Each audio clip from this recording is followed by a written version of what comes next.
मर्जी कह रहे हैं कि कभी कभी मासिक धर्म से पहले और कुछ दिनों बाद कुछ चेंजिंग आता है शरीर में, ऐसा काम की अनुभूति होती है महाराज जी। मतलब उसको फिर मेरे जीवन में कोई पुरुष नहीं है, फिर मैं इतना ज्यादा समस्या हो जाती है कि नींद खुलते ही फिर क्रिया हो जाती है, फिर मतलब ये। देखिए, क्वेश्चन को मैं फिर से फ्रेम करूंगा, क्योंकि इस लेडी ने जो प्रेमानंद जी से पूछा है वो तो उनका प्रॉब्लम है, उसका बहुत अच्छा आंसर दिया है गुरुजी ने। ये क्वेश्चन मैं इसको ऐसे फ्रेम करूंगा कि आखिर व्यभिचार क्या है, पाप क्या है। ये कहना चाहिए दुनिया का सबसे बड़ा पाप क्या है। मैंने तो गरिमा से पूछा था आज कि पाप, दुनिया का सबसे बड़ा पाप किस चीज को बोलेंगे आप, तो आपने शायद रेप बताया था ना, मर्डर या रेप। श्रीश ने भी यही बताया था, रेप। वैभव ने भी रेप बताया था। आपके हिसाब से क्या है? अज्ञान। अच्छा, व्यभिचार मतलब कि लिव इन रिलेशनशिप, क्या ये पाप है? नहीं। अच्छा, रेप पाप है ना, तो ऑब्वियस है। मॉस्टरबेशन पाप है? नहीं है। अच्छा, मोबाइल में स्क्रोलिंग पाप है? नहीं है। अच्छा, जिस समय कहीं पर सत्संग चल रहा है, मतलब एक बहुत डीप कन्वर्सेशन चल रहा है, उस समय मोबाइल चलाना पाप है? नहीं, मैं आपकी अभी बात नहीं कर रहा हूं। जब इस सेशन के पहले हमारा मन किया एक जोक शेयर करने का, शेयर किया, आप हंसे, मैं भी हंसा, खुश हुआ। सेशन के दौरान में आपको बाथरूम आती है तो जाना ही पड़ेगा, लेकिन सेशन के दौरान में या आप लेट्स से काम कर रहे हैं, अपने ऑफिस का काम कर रहे हैं, उस समय मोबाइल को स्क्रॉल करना, क्या ये पाप की कैटेगरी में आएगा? क्योंकि गुरुजी कह रहे हैं कि आज इस पुरुष से कल उस पुरुष से, ये बहुत गंदी बात है और इससे दुर्गति प्राप्त हो जाएगी। ये क्यों कह रहे हैं पाप है, लिव इन को पाप क्यों कह रहे हैं? अच्छा, ये नहीं, ये आपसे नहीं पूछ रहा हूं कि आपका ओपिनियन क्या है। इन जनरल शास्त्रों में या सोसाइटी में सेक्स को गंदी नजर से क्यों देखा जाता है? और उसमें कुछ टाइप के सेक्स तो नॉर्मल माने गए हैं, शादीशुदा सेक्स जहां पर दो लोग अपनी मर्जी से सेक्स करते हैं। बाकी सब, चाहे रेप हो, चाहे जिसको गुरुजी कह रहे लिव इन है, आपके हिसाब से नहीं लेकिन इनके हिसाब से वो पाप है। तो इस सेक्स में पाप का कॉन्सेप्ट आया कहां से, या पाप का कॉन्सेप्ट क्या है? कभी सोचा है इसके बारे में सीरियसली? उससे अगर अलग हटकर आप कुछ करते हो तो उसको एक तरीके से पाप बोला जाता है। और लिव इन की बात अगर यहाँ पे हो रही है तो बहुत टाइम से पहले से ऐसा होता आ रहा है कि आपकी जिससे शादी करी जा रही है उसको, उसके साथ आपको रहना है, या फिर अगर आपको फिजिकल रिलेशनशिप रखना है तो आप उसी के साथ रखोगे। तो सोसाइटी में कुछ चीजें बनाई गई हैं और नो डाउट वो किस सोच समझ के अच्छी चीज के लिए ही बनाया गया है। और अगर आप उसके खिलाफ कोई चीज करते हो जो कि रूल्स तोड़ता है, एक तरीके से लॉ होता है, जो लॉ बनाए गए हैं, नियम कानून, उसको तोड़ता है तो उसको पाप कहा जाता है। इसका मतलब आपके हिसाब से सोसाइटी ने कुछ नियम और कानून बनाए हैं, अगर आप वो नियम और कानून तोड़ते हैं तो उसी को पाप कहा जाता है, ठीक? यहाँ पे जो प्रेमानंद जी ने बोला उसके कंटेक्स्ट में बता रही। मैं ये समझने की कोशिश कर रहा हूं फिलहाल, क्या पाप में हमारा कोई रोल है? मैं किस चीज को पाप कहूंगा और किस चीज को मैं नहीं करूंगा? क्या मैं लिव इन करूंगा? मतलब आप अपने बारे में पूछिए, क्या आप लिव इन करेंगे? आप ये चीज पहले से कैसे सोच सकते हो कि आप बाद में क्या करोगे? अच्छा ठीक है, मैं इस क्वेश्चन को थोड़ा सा और हल्का कर देता हूं। क्या आप नॉनवेज खाओगे? ये तो पहले से सोच लिया हमने, नहीं खाएंगे। बड़े पापा ये सब चीजें लेकिन सिचुएशन पे डिपेंड करती है। हाँ, इसका मतलब अगर नॉनवेज वेज की तरह दिखता है तो खा लेंगे। दिखने की बात नहीं है, कल को अगर ऐसी सिचुएशन आ गई कि मैं भूखों मर रही हूँ, मेरी आंख के सामने जैसे एक मूवी थी, उसमें एक लड़की थी, वो काफी टाइम तक एक जगह बंद थी और वो प्रेग्नेंट भी थी, उसको कुछ खाने को नहीं मिल रहा था, फिर जब भूख के मारे उसका शरीर एकदम सूख के खत्म हो गया, तो उसको चूहा दिखा, तो उसने चूहा खाया। अच्छा ठीक है, अब मैं इस क्वेश्चन को थोड़ा हार्ड कर देता हूँ। मेरे सामने एक लड़की है और मैं करीब साल भर से सेक्स के लिए भूखा हूँ। अब मैं क्या करूँ, मेरे सामने वही लड़की है और वो मेरी शादीशुदा बीवी नहीं है, और अब क्या करूँ मैं, खा लूँ कि ना खाऊं उसको? खाएंगे। मतलब सेक्स करूँ कि ना करूँ फिर? उस लड़की से बात करिए, अगर वो लड़की तैयार है। वो तो एक झापड़ खींच के मार रही है मुझको, लेकिन मैं भूखा हूँ। लेकिन उसमें दोनों की मर्जी होनी चाहिए। अच्छा, इसका मतलब पाप का रिलेशनशिप मर्जी से है। अगर हमारी मर्जी किसी चीज को करने का करता है, अच्छा ठीक है ठीक है, सिचुएशन और मर्जी दो चीजों का ताल्लुक है पाप से। अगर परफेक्ट सिचुएशन है, स्विट्जरलैंड का एक 5 स्टार होटल है, हनीमून का टाइम है, खूबसूरत बीवी, कमाऊ हस्बैंड, करो सेक्स, कोई पाप नहीं है। सही? इसका मतलब आप लोगों को पाप के बारे में आइडिया ही नहीं है कि पाप किस चीज को बोलते हैं।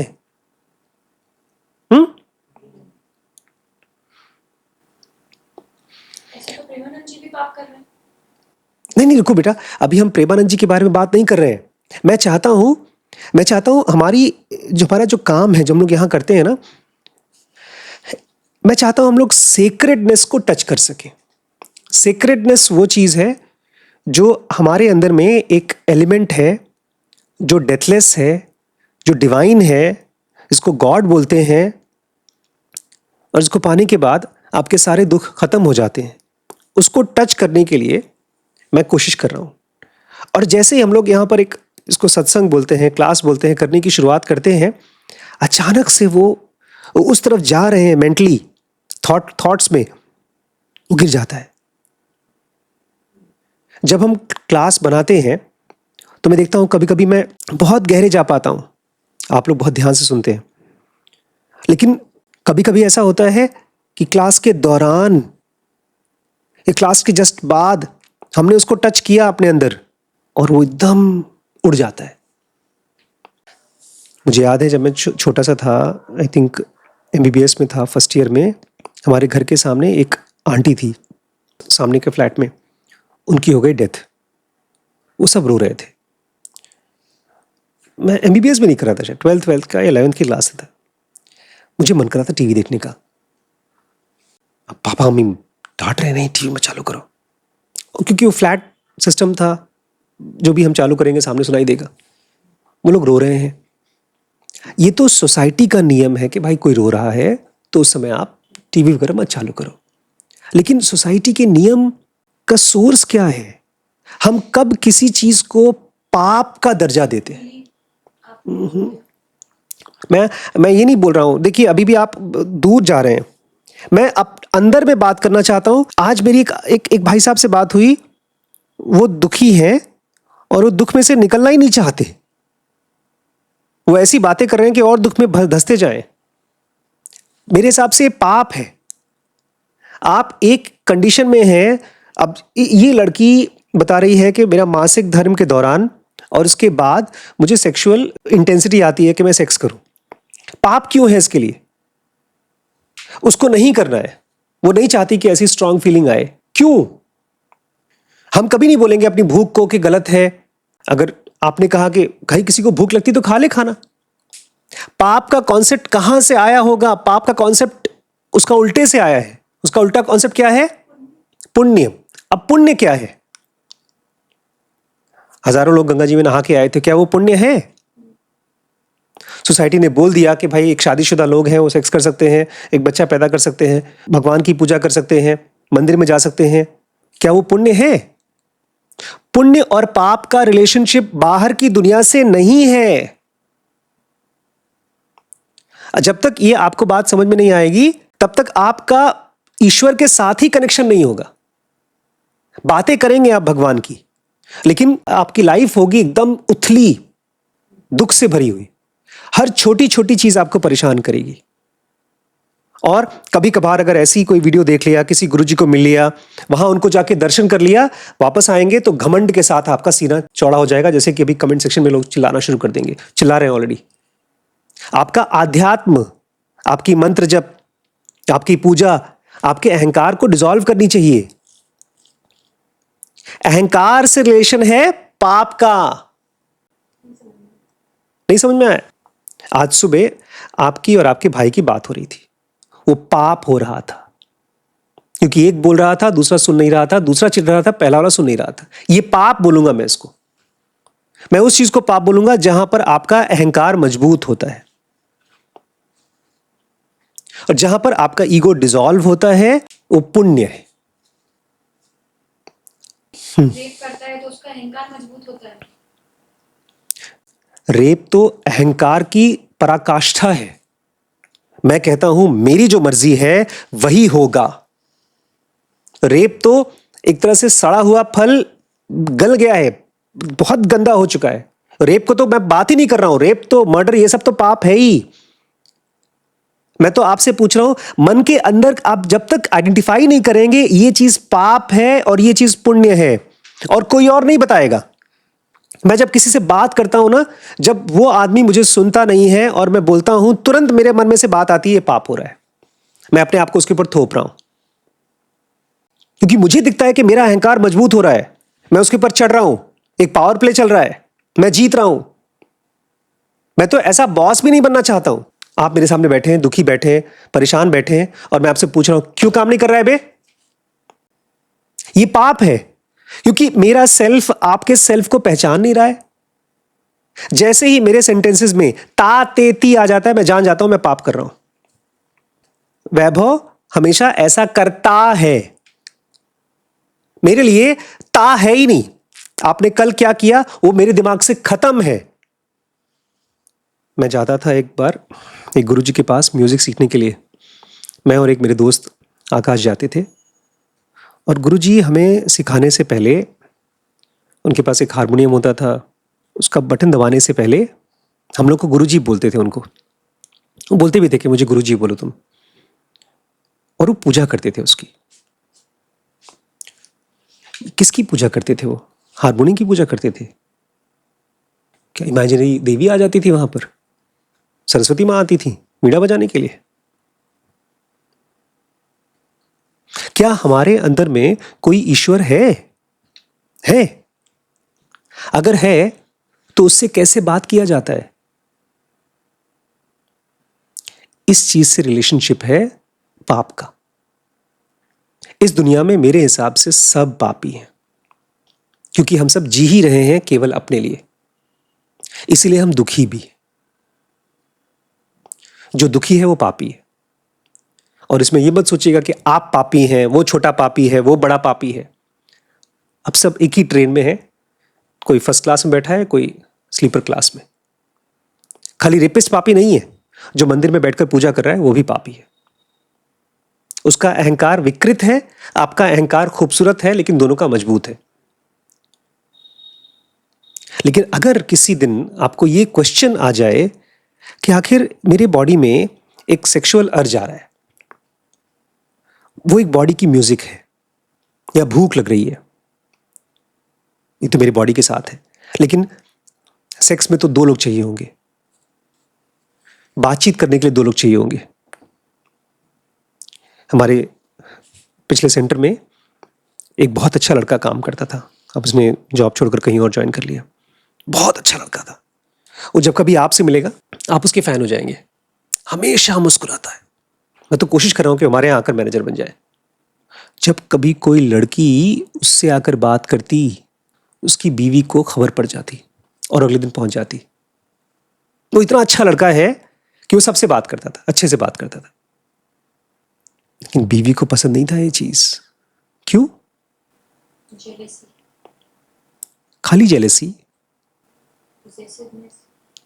खाली पोसेसिव। मैं यही बोल रहा हूं, जब आप किसी चीज को नाम देते हैं, ये जेलेसी है, ये पोसेसिवनेस है, आप उसको ब्रैकेट में डाल करके बोल रहे हैं कि ये तो ऐसा होता है। मतलब ऑब्वियसली बात है कि मेरा पति है, किसी और से भी बात कर रहा है। देखिए, मैं अभी आपसे हम लोग ये नहीं पूछ रहे हैं कि कैसे इस चीज़ को हम एक पीएचडी के फॉर्म में बातचीत करें और लिखें कि एक आदमी एक आदमी की वाइफ जब किसी दूसरे लड़के से बात करती है तो उसको जेलसी होती है। मैं ये सब कॉमन वर्ड्स हैं, ये सब हम जानते हैं। मैं चाहता हूँ इसी समय अपने अंदर में वो जेलसी का सोर्स क्या है और कैसे मैं उस जेलसी के बियॉन्ड जा सकता हूँ, उस चीज़ को देखूं, पकड़ूं।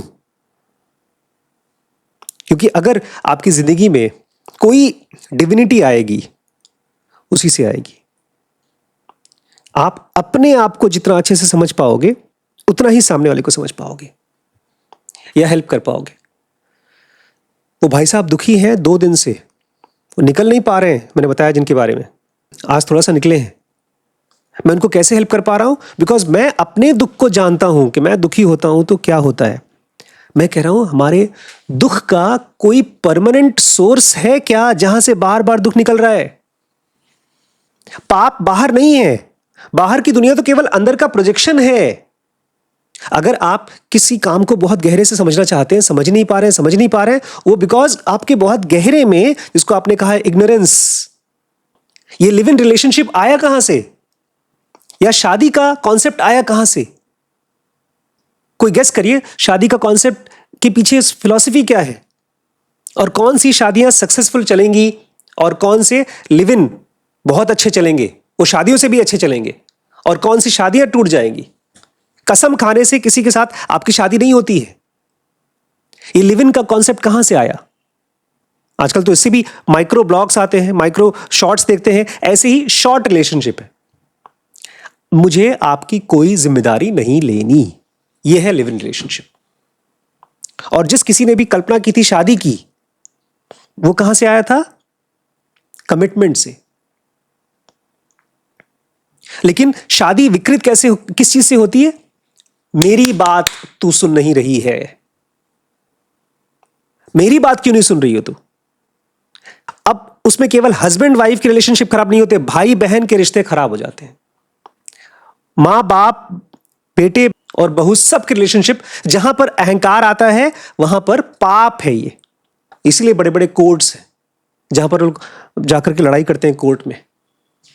जब एक ऐसा इंसान होगा या एक ऐसी दुनिया होगी जहां पर हर इंसान अपने अपने सेल्फ को देखेगा कि अच्छा यार मैंने क्या बोला और सामने वाले को क्या हुआ। हम लोग ज्यादा कॉम्प्लेक्स्ड हो चुके हैं। जैसे आपने कहा ना, जेलसी है, और क्या। अगर जेलसी है तो उसको दिख क्यों नहीं रही है? क्योंकि तो बोलता है मेरी बीवी मेरे पीछे पड़ी रहती है, या उसकी बीवी को क्यों नहीं दिख रही? अरे उनको छोड़ो, हमको क्यों नहीं दिखती अपनी जेलसी? और वो जेलसी का बीज कहां है हमारे अंदर में, वो मैं जानना चाहता हूं। और वो खाली जेलसी नहीं है, क्योंकि आपने जेलसी बोला तो उसको आपने पैक करके फ्रिज में रख दिया कि भैया ये एक अलग स्पीसीज है, ये कभी कभी आएगा, चीखेगा, चिल्लाएगा। इन सब का सोर्स है। इसलिए मैं चाहता हूं आप लोग जब क्लास चले ना, उसको पायस बनाएं। पायस मतलब पवित्र। मैं यही वैभव से बताना चाहता हूं कि हमारी क्लास में सत्संग का फ्लेवर आए, एक डेप्थ आए। मैं चाहता हूं हम सोचें उसमें, आखिर हुआ क्या? क्या मैं और गहरे उतर पाया? क्या मैं टच कर पाया डिवाइन को? लेकिन क्या आपको लगता है ना आपके अंदर डिवाइन है? तो लिव इन पाप नहीं है, शादी पुण्य नहीं है, उसके सोर्स को पकड़ना पड़ेगा। इन सब का सोर्स क्या है? गेस करिए क्या होगा? जिसको वो समझ में आ जाता है वो हमेशा के लिए फ्री हो जाता है, उससे कभी कोई पाप होता ही नहीं है। अहम हम सोर्स है, अहम सोर्स है। हम मतलब अपने बारे में अगर हम सोच रहे हैं तो अहंकार में से अपने बारे में सोच रहे हैं, उसको फिर आप उसके सोर्स को आप काटेंगे कैसे? जड़ को कैसे निकाल के फेंकेंगे?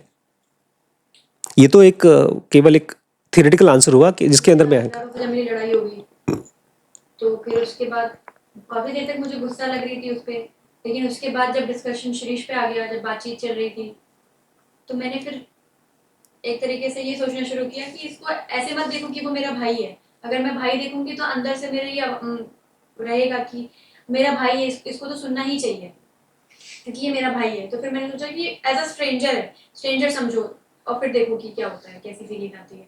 तो खत्म हो गया फिर गुस्सा।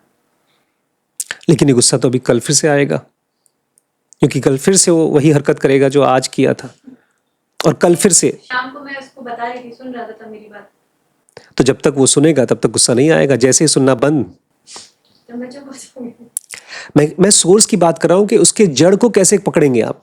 मैं चाहता हूं उस चीज को हम लोग 2 मिनट करें आज। अहंकार का सोर्स कहां से आता है? बॉडी से।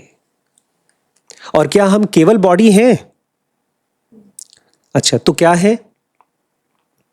बॉडी के अंदर कोई चीज है तो उसको फील करते हैं। 2 मिनट करते हैं, करें। आंख बंद करके अपनी बॉडी को फील करते हैं और उसके अंदर अहंकार को खोजते हैं। एक बार चुआंगजू नाम के गुरु के पास एक राजा आया था, बोलता है मुझे अपने अहंकार को मारना है। तो उन्होंने यही चीज कराई थी, बोला था आंख बंद कर लो और अपने बॉडी में खोजो कि तुम्हारा अहंकार कहां है। इसके लिए आपको अपने आप के पर्सनालिटी को पकड़ना होगा, उस चीज को जो आपके हिसाब से सही है। जैसे ये बेचारी औरत को वासना पकड़ती है, तो अगर मैं इसका गुरु हूं तो मैं बोलूंगा कि उस वासना को महसूस करो। प्रेमानंद जी ने कहा कि राधा राधा बोलो तो भगवान आपको आके बचाएंगे, लेकिन मैं कहूंगा आपके अंदर ही भगवान है, आप बचे ही हुए हैं, बशर्ते आप उसको ध्यान से महसूस करें। जिस शरीर में ये वासना, क्योंकि वासना और कुछ नहीं है, आपकी बॉडी में बहने वाला एक तरंग है, आप उसको यूज करके खत्म भी कर सकते हैं, ड्रेन भी कर सकते हैं और उसका ट्रांसफॉर्मेशन भी कर सकते हैं। आमतौर पे हमारी पूरी कमजोरी हमारे मन की वजह से है। अब किसी ने कसम खा रखा है कि उसको पराई स्त्री को देखना नहीं है, या यही मेरा हस्बैंड है, इस तरह की बातचीत दिमाग में चलती रहती है। मैं चाहूंगा 2 मिनट के लिए हम लोग अभी और बाद में भी अपनी बॉडी को फील करें, तो आप उस सोर्स को पकड़ पाओगे जहां से अहंकार ताकत पाता है। वो सोर्स अहंकार को फीड करता है, वो सोर्स है नहीं अहंकार।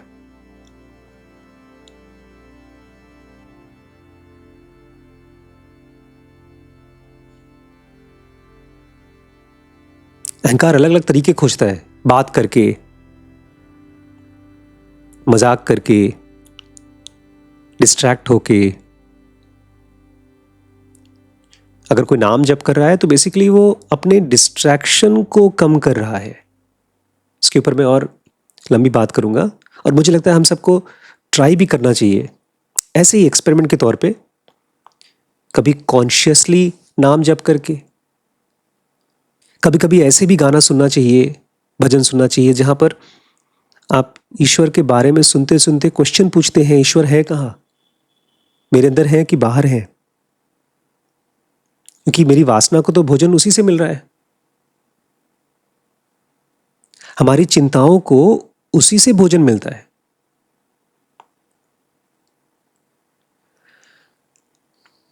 मैं आप लोगों को एक छोटी सी फिल्म का सीन दिखाऊंगा। इसमें एक आदमी है जो स्वार्थी आदमी है, लेकिन वो व्यभिचारी नहीं है। व्यभिचार आता है बेहोशी से। 3 लोग आते हैं उसका रेप करने के लिए। एक फिल्म का सीन है, और ये मत सोचिएगा कि आपके अंदर व्यभिचार नहीं आएगा, आप अपने आप को दूसरे के ऊपर फोर्स नहीं करेंगे। हम रोज रेप करते हैं एक दूसरे का। जब हम किसी से बोलते हैं तेरे को समझ में नहीं आता मैं क्या बोल रहा हूं, तो रेप है। जब हमारे सामने कोई परेशान है, दुखी है, और हम उसके पास प्यार से बैठ करके उसको फील नहीं कर पाते, तो रेप ही है। हमारा अहंकार मजबूत होता है। हम रोज 24 घंटे अहंकार को मजबूत करते रहते हैं। बहुत अच्छी फिल्म है, आप देखिएगा। 2 म्यूल्स फॉर सिस्टर सारा, क्लाइंट ईस्टवुड की बहुत पुरानी फिल्म है। उसका एक छोटा सा सीन हमने देखा। मैं चाहता हूं हम लोग इंट्यूटिव बने, हमारे अंदर का ईश्वर हमसे बात करे और हम वो करें जो हमारा ईश्वर कहता है अंदर से। बहुत सोचना समझना ना पड़े, ये नहीं हो यार ये तो जलती है मुझसे, फिर बहस, फिर लड़ाई, फिर डिवोर्स। ऐसा हो जाए कि जैसे भगवान कृष्ण का और उनकी गोपियों का प्यार होता था, एक को अगर सेक्स करने का मन करा तो दूसरे को अपने आप मन कर जाता था। ऐसा म्यूचुअल डांस होना चाहिए जहां एक बोलना चाहता है तो दूसरा सुनना चाहे, एक परफेक्ट स्टेट हो। और फिर उस कंडीशन में जब फिजिकल बॉडी रहे ना रहे इससे फर्क नहीं पड़ता। मैं चाहता हूं हम लोग कल से अपने आप को 2 मिनट पूछें बॉडी को फील करते करते, और क्लास के समय खास तौर से इसको पायस बनाने के लिए मोबाइल्स का, चैटिंग का, जोक्स का माहौल को बाहर रखें।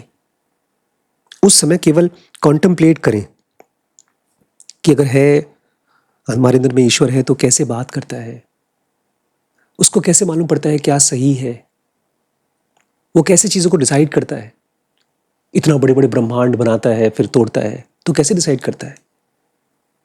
अगर हम उसको नहीं जानना चाहेंगे ना तो जब मौत आएगी तो हम ईश्वर को जेल में डाल देंगे, वो कल्प्रिट हो जाएगा, कटघरे में खड़ा हो जाएगा, कंप्लेन करेंगे, दीवार से सर पीटेंगे अपना।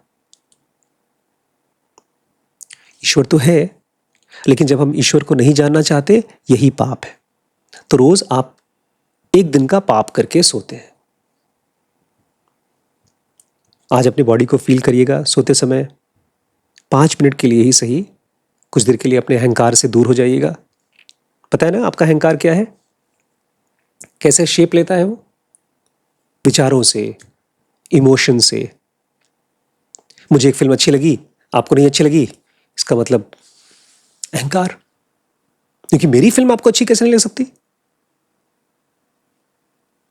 मेरा खाना आपको क्यों नहीं पसंद है? मुझे पता है कि ये खाना खा के आपकी तबीयत खराब होगी, फिर भी उसी पर लड़ाई हो जाती है। एक परफेक्ट स्टेट तब आता है जब आप और इंट्यूटिव होना चाहते हैं। इसके ऊपर हम काम करेंगे कल, ठीक है?